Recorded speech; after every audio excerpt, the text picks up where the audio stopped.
For the first time in more than a two-month break, French President Emmanuel Macron called the head of the Kremlin, Vladimir Putin.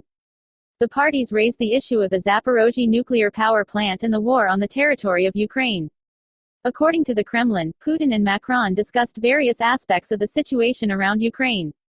First of all, the parties raised the issue of the Zaporozhye NPP and stressed the importance of sending an IAEA mission to the plant.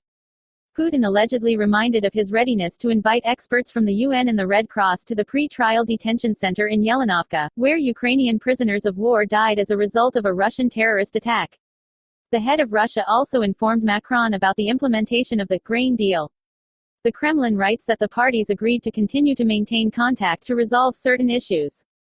During the talks, Macron expressed concern about the risks to nuclear safety at the Zaporozhye power plant and supported the early dispatch of an IAEA mission on terms agreed by Ukraine and the UN. Putin, for his part, agreed to the deployment of this mission on the specified conditions. The parties agreed to once again raise the ZNPP issue in the coming days after that. Recall that RBC Ukraine wrote back in early August that Russia considers France an unfriendly country because of its support for Ukraine and the sanctions imposed.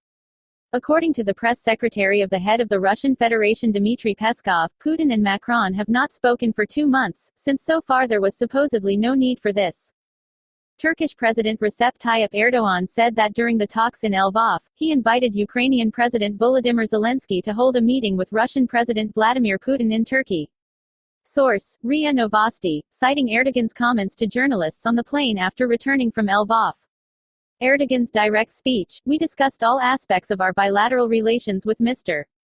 Zelensky. I reiterated that our solidarity and support for the territorial integrity and sovereignty of Ukraine will continue. Just like I told Mr. Putin during my visit to Sochi. I reminded Mr. Zelensky that we can have a meeting between them."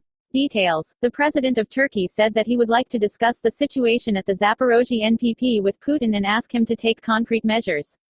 Erdogan also said that during a trilateral meeting with Zelensky and UN Secretary-General Antonio Guterres, steps were discussed to facilitate the export of Ukrainian grain. Germany has been ignoring Ukraine's requests for arms supplies for several months now. We are talking not only about providing military assistance, but also about issuing permits for the purchase of weapons. According to the publication, the German government has been holding regular meetings since June to discuss the supply of weapons. Defense Minister Christine Lambrecht attended. The Ukrainian side asked to provide it with equipment that it had already received earlier: Panzerhaubitze 2000 self-propelled artillery mounts and Mars 2 multiple launch rocket systems. Berlin has already allocated 10 such howitzers and 3 systems. In addition, Ukraine called for permission to export tanks and armored vehicles. In April, the Rheinmetall concern agreed to the production of 100 infantry fighting vehicles and 88 Leopard 1 tanks. The contract value is about €268 million. The media noted that the manufacturer prepared the equipment, but the German government did not agree. Defense Minister Alexei Reznikov discussed this issue with Lambrecht in August. The head of the President's office Andriy Yermak and the foreign policy advisor to the Chancellor Jens Pletner also spoke about the delays. In response to a request from the publication, the German Ministry of Defense stated that it was in contact with the Ukrainian side at many levels, but did not provide a specific answer on the supply of weapons. Recall that the Bundestag accused the government of Olaf Scholz of dragging out the war in Ukraine due to insufficient supplies of weapons. Explosions at the Saki airfield in the occupied Crimea have led to the fact that more than half of the combat aircraft of the naval aviation of the Russian Black Sea Fleet are out of order. This was stated on Friday by a Western official on condition of anonymity, European Pravda reports with reference to Reuters. The official said that Ukraine is now consistently achieving kinetic effects deep behind Russian military lines, which has a significant impact on Russia's logistical support and a significant psychological impact on the Russian leadership.